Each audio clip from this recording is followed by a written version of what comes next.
Hello, dear champions. Welcome to Super Grades. In this session, we are going to understand the high weightage topics of the QA section of JIPMAT and IPMAT Rohtak exam. And obviously, this session is going to help you in many ways. Right? First of all, तो आपको बहुत help मिल जाएगी अपने focus areas की areas को identify करने में. Second thing is कि हमारे पास एक इफेक्टिव स्टडी प्लान बनाने के लिए भी काफी सपोर्ट होगा. थर्ड थिंग इज कि हम अपने इन सारे एक्सरसाइज को परफॉर्म करने के बाद अपने मॉक स्कोर्स को इम्प्रूव कर सकते हैं.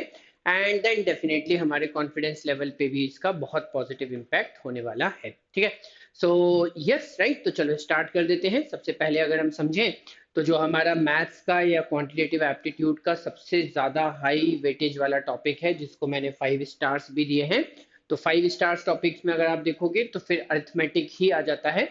इसके हाई वेटेज टॉपिक होने के दो रीजन है. एक तो इसके नंबर ऑफ क्वेश्चंस हमें एग्जाम में काफी ज्यादा मिलेंगे. दूसरी बात, यहाँ पे अटेम्प्टेबिलिटी या क्वेश्चंस की डुएबिलिटी जो होती है वो भी बहुत ज्यादा होती है. तो let it be percentage, ratio, proportion, average, mixture, alligation, profit loss, discount, SICI, then partnership, time and work, pipe and cistern, time, speed and distance. तो ये सारे टॉपिक्स जो होते हैं बहुत इजीली मैनेजेबल होते हैं. एक अच्छी स्पीड के साथ आंसर ऑप्शंस का यूज भी यहाँ पर हो सकता है. एंड यस, अच्छी स्पीड के साथ आप इनको जल्दी से अटेम्प्ट करके बहुत सारे मार्क्स ग्रैब कर सकते हैं. तो इसके ऊपर सबसे ज्यादा फोकस कीजिए. अरिथमेटिक को एकदम 100% स्ट्रॉन्ग बनाइए. जिपमैट और आईपीमैट रोहतक के एग्जाम में यहाँ से आपका बहुत सारा स्कोर आने वाला है. उसके बाद अगर हम सेकंड एरिया देखें तो सेकंड एरिया में आईपीमैट रोहतक में, जिपमैट में, दोनों के मैथ्स में हमें ऐसे बहुत सारे क्वेश्चंस मिलते हैं जिनमें सिर्फ नंबर्स को लेके हमें बेसिक बेसिक टाइप के कैलकुलेशंस करने होते हैं, जिनको हम सिंप्लीफिकेशन बेस्ड क्वेश्चंस भी बोलते हैं. उनको सॉल्व करने के लिए सिंप्लीफिकेशन टेक्निक्स में हमें कौन कौन सी चीजों का यूज करना होता है. तो सबसे पहले तो we have to be very comfortable in calculating the addition, subtraction, means the sum, difference, product, quotient. ठीक है, मल्टीप्लिकेशन, एडिशन, डिवीजन, सब्ट्रैक्शन और fractions. Right, fractions and decimal numbers के साथ हमें 100% कंफर्टेबल होना चाहिए. इसकी अच्छे से प्रैक्टिस कीजिए. सर्ट्स एंड इंडाइसेस के कॉन्सेप्ट्स को नंबर्स में बहुत ज्यादा यूज किया गया है इन दोनों एग्जाम्स में. तो ऑब्वियसली इसके ऊपर थोड़ी सी मेहनत कर सकते हैं, इसके ऊपर थोड़ा सा फोकस कर सकते हैं. एल्जेब्रिक आइडेंटिटीज का यूज भी सरप्राइजिंगली हमें दोनों एग्जाम्स में काफी ज्यादा दिखता है नंबर के सिंप्लीफिकेशन बेस्ड क्वेश्चंस में.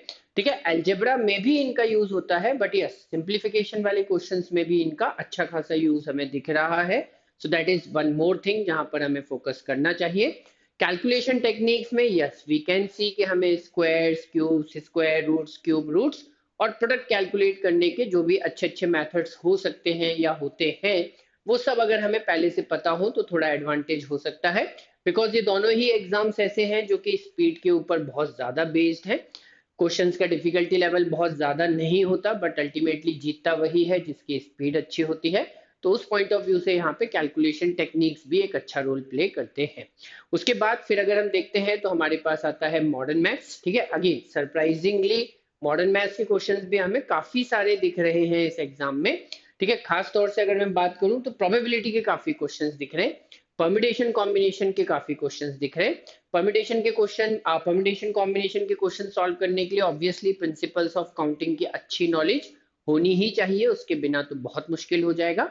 एंड यस, एक बहुत इजी और डुएबल एरिया हमें दिख रहा है जहां से क्वेश्चंस लगातार आ रहे हैं और बहुत डुएबल है, बहुत ज्यादा अटेम्प्टेबल है, आसान आसान क्वेश्चंस हैं, 30-30 सेकेंड्स में आंसर निकल रहे हैं. वो है आपका स्टैटिस्टिक्स, मतलब मीन, मीडियन एंड मोड का कॉन्सेप्ट. ठीक है, तो मीन, मीडियन, मोड, इसकी जो कॉन्सेप्ट्स हैं इनको भी एक बार अच्छे से रिवाइज कर लो, पढ़ लो, प्रैक्टिस कर लो, तो आई एम श्योर यहाँ से भी आपको बहुत सारा स्कोर मिल सकता है. ठीक है, उसके बाद नंबर सिस्टम की बात करें तो इसको मैंने 3 स्टार्स ही दिए हैं. दो रीजन है, एक तो नंबर ऑफ क्वेश्चंस काफी स्कैटर्ड है, बहुत कंसिस्टेंसी नहीं है, कभी है पेपर में कभी नहीं है. तो हमेशा होंगे, इससे पहले मैंने आपको जितने भी टॉपिक्स बताए वो सब हमेशा दिख रहे हैं पेपर में, लेकिन यहाँ पर नंबर सिस्टम के कुछ टॉपिक्स कभी होते हैं कभी नहीं होते हैं. दूसरी बात, शायद हम स्पीड के पॉइंट ऑफ व्यू से सोचें तो उतनी ज्यादा डुएबिलिटी यहाँ पर दिखती नहीं है, किसी किसी क्वेश्चन में टाइम भी बहुत ज्यादा लग रहा है. So with that thing in mind 3 star topic है ये. हम ये कहेंगे कि इसमें से अगर हमको सबसे ज्यादा फोकस करना हो तो हम HCF, LCM और डिविजिबिलिटी रूल्स के ऊपर बहुत फोकस कर लें. रिमाइंडर तीसरे नंबर पे रख सकते हो. फैक्टर मल्टीपल और यूनिट डिजिट के क्वेश्चंस हमने कम देखे हैं, राइट? तो शायद इसको बहुत एंड में पढ़ सकते हो या इसके ऊपर थोड़ा कम भी फोकस करोगे तो चलेगा। But the other 3 topics, divisibility rules, HCF, LCM, remainders, ये अच्छे से प्रिपेयर करके चले जाओ। इसमें से जितने भी क्वेश्चंस आ जाएंगे अगर वो आपसे बन गए तो डेफिनेटली आपको बहुत फायदा मिल जाएगा। एंड देन उसके बाद फाइनली हमारे पास आता है एल्जेब्रा। अब देखो एल्जेब्रा तो आपके लिए इसलिए भी इम्पोर्टेंट है क्योंकि आई एम श्योर कि आप आईपी मेट इंदौर में भी अपियर कर ही रहे होगे, तो वहां पे तो एल्जेब्रा का वेटेज, एल्जेब्रा के टॉपिक्स की रेंज बहुत सारी है ही। कम से कम आप बेसिक चीजें तो कवर करके जाओगे ही। ये जितना लिखा हुआ है सब एल्जेब्रा का बेसिक पार्ट है, वेरी बेसिक पार्ट। इसको हम बेसिक एल्जेब्रा भी बोले तो कोई बड़ी बात नहीं है, बहुत इजी इजी टाइप की चीजें हैं।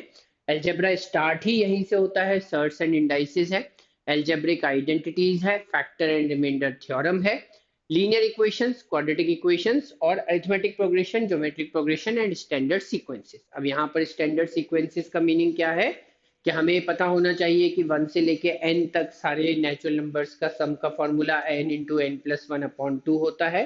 उसको अप्लाई करने के सारे तरीके भी पता होने चाहिए।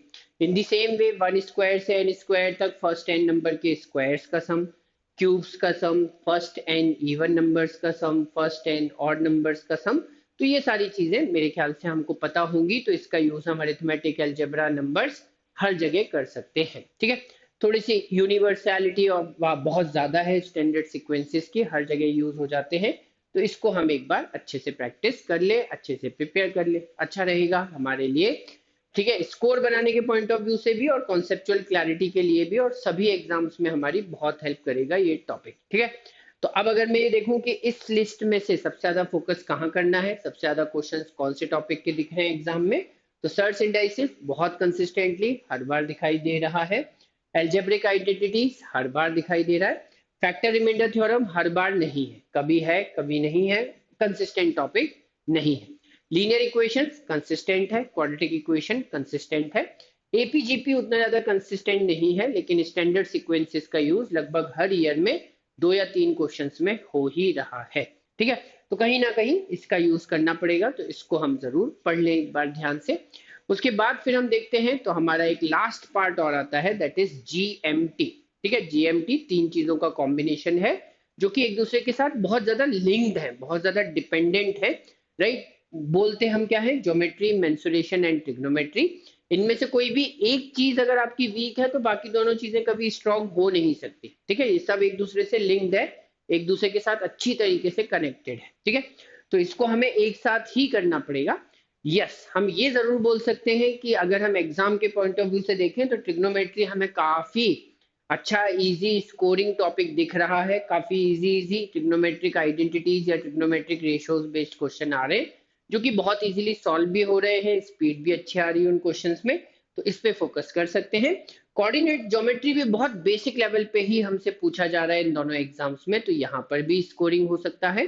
बट दी थिंग इज कि कोऑर्डिनेट ज्योमेट्री बहुत कंसिस्टेंट नहीं है कभी नहीं, बट फिर भी आई विल एडवाइस थोड़ा सा पढ़ लो, क्योंकि अगर एक दो क्वेश्चन आ गए तो बहुत इजी होंगे, बहुत सिंपल होंगे, आपसे बन जाने चाहिए। ट्रिग्नोमेट्री भी थोड़ा सा पढ़ लो, केवल 10th लेवल तक का भी पढ़ लोगे तो आपका काम हो जाएगा। और उसके बाद ये जो जीएम वाला पार्ट है, ज्योमेट्री एंड मेंसुरेशन वाला पार्ट, ये थोड़ा लेंदी होता है। अगर हम आईपी मैट इंदौर के हिसाब से देखें तो बहुत लेंदी जाएगा, बट यहाँ पर अगर हम आईपी मैट इंदौर को बिल्कुल कंसीडर कर ही नहीं रहे, हम सिर्फ इन्हीं दोनों एग्जाम्स पे फोकस कर रहे हैं, तो फिर तो हम केवल बेसिक बेसिक चीजें भी पढ़ लेंगे तो भी हमारा काम हो जाएगा, ठीक है। ट्राइंगल के basic properties, lines and angles में थोड़ा बेसिक कॉन्सेप्ट को क्लियर कर लो, क्वाड्रिलेटरल, पॉलीगॉन, सर्कल में भी बेसिक प्रॉपर्टीज, बेसिक थ्योरम्स, थोड़े लेवल ऑफ डिफिकल्टी 1 या 2 तक के क्वेश्चन भी सॉल्व कर लिए तो हमारा काम हो जाएगा। 3D मेंसुरेशन में क्यूब है, क्यूबॉइड है, कोन है, सिलेंडर है, स्फीयर है एंड हेमिस्फीयर है, तो इसको कवर कर लिया तो हमारा काम हो जाएगा। इसमें तो सिर्फ फॉर्मूले ही है, ठीक है, फॉर्मूले है और थोड़ी सी प्रैक्टिस है, राइट। सबके वॉल्यूम और सरफेस एरिया के फॉर्मूले याद कर लो, थोड़ी सी प्रैक्टिस कर लो, वैसे भी ये टॉपिक काफी इजी होता है ना। तो ये जो मैंने आपको पूरा का पूरा टॉपिक की लिस्ट बताई, उस हिसाब से अपनी स्ट्रैटेजी बनाओ, फोकस एरियाज बनाओ, मॉक टेस्ट लगातार देते रहो, मॉक टेस्ट के जो स्कोर्स हैं उनको इम्प्रूव करने की कोशिश लगातार करते रहो, तभी फिर आप एग्जाम तक अच्छे तरीके से प्रिपेयर्ड रह पाओगे, है ना। तो चलो फिर इस सेशन को यहीं पर खत्म करते हैं। कमेंट बॉक्स में एक बार जरूर लिख सकते हो अगर किसी भी पर्टिकुलर टॉपिक के ऊपर या किसी भी पर्टिकुलर एरिया के ऊपर आपको ज्यादा कंटेंट चाहिए, वीडियोस चाहिए, तो एक बार कमेंट बॉक्स में जरूर बता सकते हो। चैनल सब्सक्राइब नहीं किया है, फटाफट सब्सक्राइब कर लो। इस सेशन को अपने फ्रेंड्स के साथ शेयर कर दो तो डेफिनेटली उनको भी थोड़ा सा आइडिया लग जाएगा कैसे आगे बढ़ना है। और सेशन को एक बार लाइक जरूर कर लो। So have a nice time. अपनी हेल्थ और फिटनेस का अच्छे से ध्यान रखें, पढ़ते रहें और आगे बढ़ते रहें। Tata bye bye, all the very best.